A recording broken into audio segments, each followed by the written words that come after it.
Covid-19, l'État renforce la prise en charge des patients. Pour améliorer la prise en charge des patients atteints du coronavirus, il a été décidé en Conseil des ministres d'hier que des hôtels seront transformés en hôpitaux. Ils auront chacun 2 médecins, 8 paramédicaux et seront dotés de médicaments. L'admission sera payante et c'est l'État qui déterminera les coûts. Par ailleurs, 2 nouveaux CTC-19 destinés à accueillir les formes modérées de la maladie ouvriront bientôt à Kourjan et au Bypass. Les familles ne pourront pas rendre visite à un proche atteint de Covid-19. Le Conseil des ministres a également annoncé que les contrôles seront renforcés dans les centres de santé concernant la distribution gratuite des médicaments pour le traitement de la Covid-19, tels que l'azithromycine, le magnésium, les vitamines C, l'Ovenox et dexaméthasone. Le Conseil a réaffirmé la gratuité des tests au village Voir et à l'hôpital Agira. Il en est de même pour le document d'attestation de test et le scanner pour le diagnostic de la Covid-19. Il a également été décidé que des véhicules sillonneront les zones les plus touchées par la pandémie afin de distribuer des médicaments.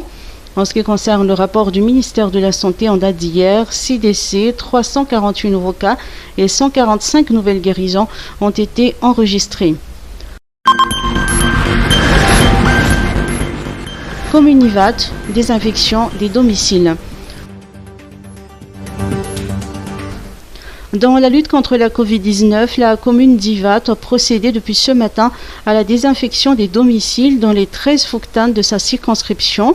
Des agents de la commune, munis de leur badge avec ordre de mission et accompagnés des agents de police, ont désinfecté les domiciles des personnes qui le souhaitaient.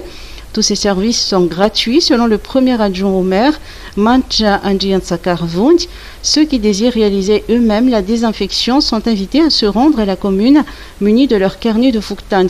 Un comité de vigilance a été mis en place par la commune en collaboration avec les forces de l'ordre et des médecins pour une sensibilisation sur le respect des gestes barrières.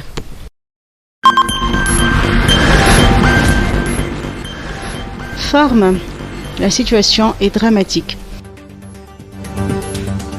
La situation du secteur hôtellerie et restauration est dramatique selon le président du conseil d'administration de la Fédération des hôteliers et restaurateurs de Madagascar.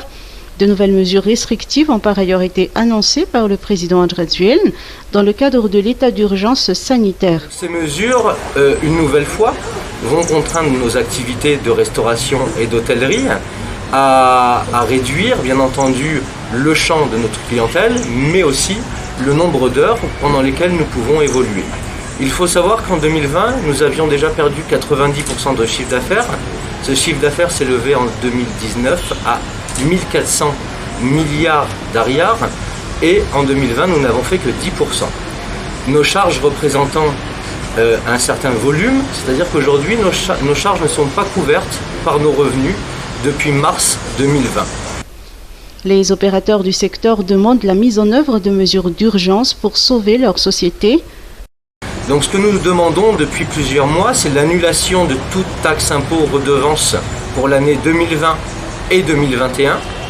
La prise en charge de nos cotisations CNAPS, dont les bénéficiaires sont les salariés, ce sont les Malagasy qui sont bénéficiaires, ceux qui travaillent dans les établissements qui sont déclarés formellement. Donc des années 2020 et 2021, ainsi que des reliquats et de la Girama 2021, parce que cette Girama ne nous permet pas d'avoir des revenus et de la marge, mais nous permet en fait de sécuriser nos établissements ainsi que pouvoir les entretenir. Donc c'est pas une Girama créatrice d'emploi et créatrice de revenus, c'est une Girama qui sert à sauver la sécurité des établissements et à faire que ces établissements pourront être là le jour de la relance. Ils attendent également le prolongement du chômage technique.